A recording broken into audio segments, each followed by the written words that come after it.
Infrastructure, you had noted that the president will travel next week to Georgia immediately after his joint address, I guess is what we're calling it this year, his joint address to Congress. Always the joint address in the first year of a presidency. A little history note. After his joint address, do you have any other travel that you can preview for us? Even if it's just to say how frequently you expect the president and the vice president to be traveling to sell this infrastructure package, especially now that all adult Americans are eligible for the vaccine.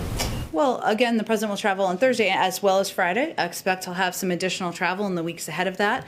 You can also anticipate the vice president, the first lady, the second gentleman will be out traveling in the weeks after the joint address. Certainly they'll be talking about the jobs plan as well as the American Families Plan that the president will lay out in detail at his joint address.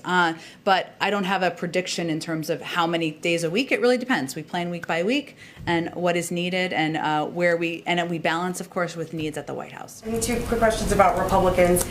You also had said that the president would be meeting with bipartisan groups of lawmakers to talk about his infrastructure package after that.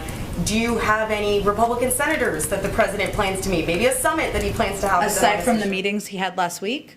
Moving forward, he's about to release his second infrastructure package. It's not an infrastructure package. It's a families plan focused on child care and helping ease the burden on families, so the American Families Plan. I expect he will, of course, probably invite in bipartisan members as a continuing conversation about the counter proposal on the American Jobs Plan, and certainly anticipate he'll have more members of Congress in a bipartisan manner in future weeks. Next week, you kind of have a sense of what the week looks like, right? I mean, he's going to be preparing for the joint address. He'll make some remarks. He's going to travel 2 days, so you can anticipate it would be after that. The context of the question is that there are Republican senators such as Marco Rubio or Mike Lee who have said in the past that they are supportive of things like the child tax credit and maybe even extending it, but they don't want to see things that they, in their view, see as welfare assistance or permanent entitlements such as, you know, a federal paid leave law or child tax credit extension. So does the White House see some sort of bridge that they can, how does the White House think that they can bridge that divide between the Republicans who are supportive of this generally but don't want to see permanent entitlements in their view? Well, I would say first, in someone you didn't mention, Senator Romney has also proposed his own child tax credit plan. And you mentioned a couple of others who have spoken in support of extensions of the child tax credit in different versions. We see that as an opportunity to discuss, an opportunity to seek bipartisan support on a tax credit that we think would be beneficial to families across the country, children, getting women back in the workforce. And so I expect the president will certainly have a range of conversations, and he'll continue to have members into the Oval Office. Okay, thanks. Go ahead. Oh, go ahead. Sorry, it's a little. I can be more clear. Go ahead, Emily. Thank you so much. So lawmakers from across New England are pushing for funding for a high-speed rail line between New York City and Boston in the infrastructure package.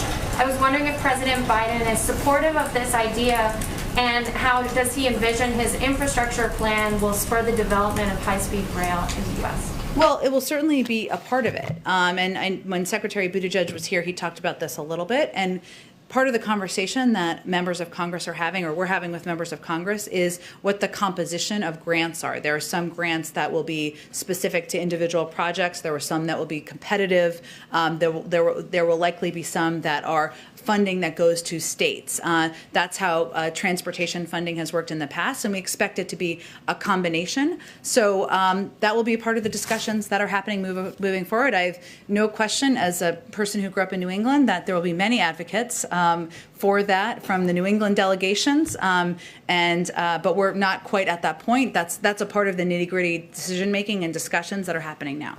Can I just clarify, though, as a huge rail supporter, can you clarify whether it is his goal that this infrastructure package will either advance or start a new high-speed rail line in the U.S.? There's only one under construction now. Certainly high-speed rail is part of an option of investment, and as the president, as you know, as you alluded to, the president is a big fan of Amtrak and railways himself, but we have to work through with Congress what the different mechanisms are for funding, where we fund the projects. Are they through states? Are they through different grants? And so that's part of the discussion and the nitty-gritty negotiation happening in the coming weeks. Thank you. And just on behalf of two colleagues who couldn't be here, does the president plan to visit Ireland when he is making his trip to the UK in June?